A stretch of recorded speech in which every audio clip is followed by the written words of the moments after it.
Days,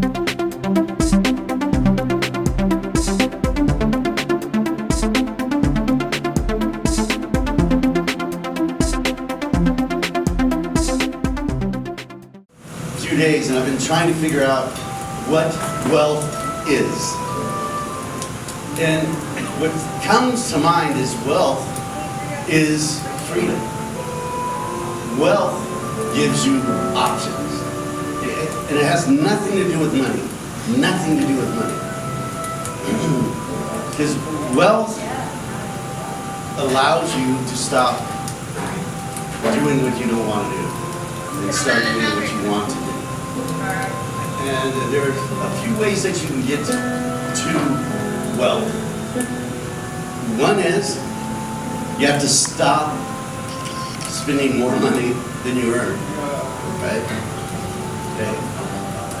And that's yeah. She said there's always a downside.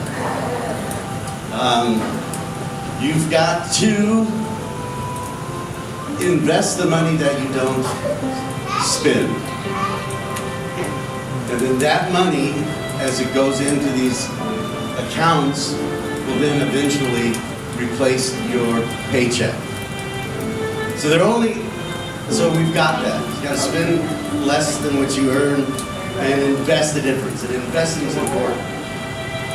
And there are only three accounts that all of you should have to put this money in. There are only three. And I'm going to put them in the order that you should have them. The first one is a personal account, which is called an investment account. It is a taxable account. So I like that account because it's unregulated by the government. So in that account, you can put as much money in it as you want. You can take out as much money as you want. It's a great builder of wealth. The second account is a Roth account. So you gotta have a personal account, you gotta have a Roth account. You can do a Roth account in an IRA, you can do it in a 401k. The bad news is that this is regulated by the government, so you're limited to how much money you can put into this. So you're limited to $5,500 for less than, if you're younger than 50. Over 50, it's $6,500. Good news is, if you put one of those Roths into a 401k, you can contribute up to $18,000. And if you're over 50, you can add an additional $6,000. I like Roth accounts because all the money you take out of those is tax-free. Tax-free is a beautiful thing. So you can invest it to grow, just like everything else, but when you take that money out, it's tax-free. The last account you should have is just a regular IRA or 401k or any retirement plan. A Roth, the contributions you can't deduct from your income. A 401k, a SEP, a simple, an IRA, that income you can deduct from your income. The glitch is, the catch is, if you take that off your income, when you take the money out, when you decide to retire, it is fully taxable. It's taxed as ordinary income, as if you had a job and this was your W-2. So when I kind of look at this, and when you talk to, we have any tax people? A couple here. So when you talk to those people, they want you to have an IRA or 401k, not a Roth, because their job is to get you not to pay taxes today. My job is to make sure you have enough money on the other side so that when you retire, when you decide to pull the plug, you have enough money to live on. So, when I look at this, I say, okay, you have $10,000. You invest it in a Roth, it grows to $100,000. That $100,000 is now tax-free. You put $10,000 into an IRA or 401k, and it grows to $100,000. You now have to pay tax on $100,000 instead of $10,000. So Roth, you pay tax on the $10,000, $100,000 is tax-free. IRA, 401k, you get to write off the tax on the $10,000. but then you have to pay taxes on $100,000. I don't like that idea so much. So the idea with all of this, what we're trying to do, so you have your accounts, you got to spend more than what you make, invest the difference, and you got to do it.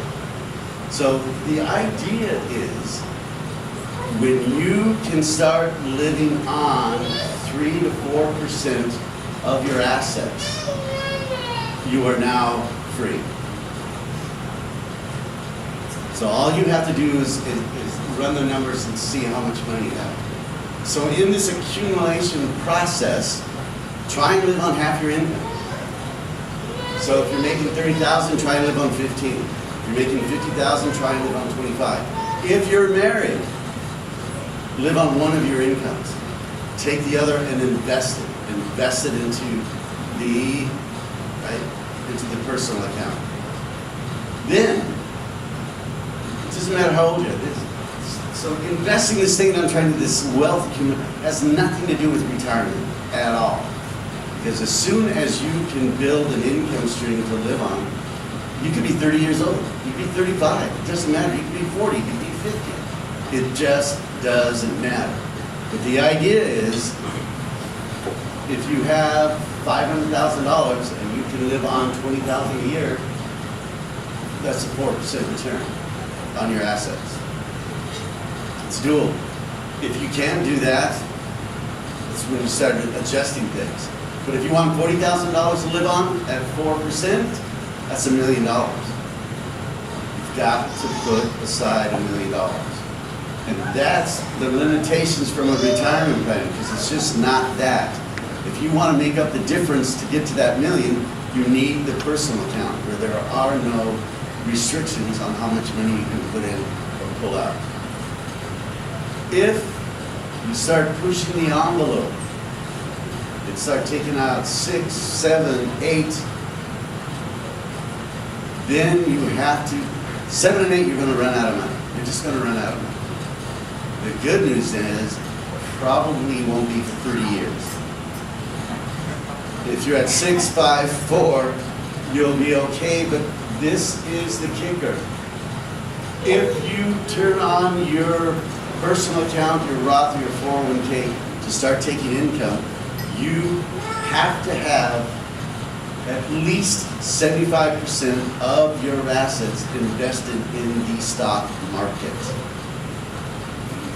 Anything less than that, you will jeopardize your income stream. Now, I've looked over these last few weeks, but I've been thinking about this, and you got to let me know if this is at all interesting, because this is going to be my next book. Okay, pamphlet. Some of you are so cruel. That I've looked at 2 reports, Trinity and I think the Gallagher report. Both of those show that if you have at least 75% in stocks, and you can take safely 6, 5, 4, 3% out and never run out of money ever. If you start pushing the higher, it doesn't matter how much you have in stocks. But the good news is it will take 3 years for it to go away. So that's my thoughts on wealth, how to get there. To me, it's freedom. And it all depends on you, on how much you need to live on. Because if you can live on $15,000 a year, you know, you're free at $200,000.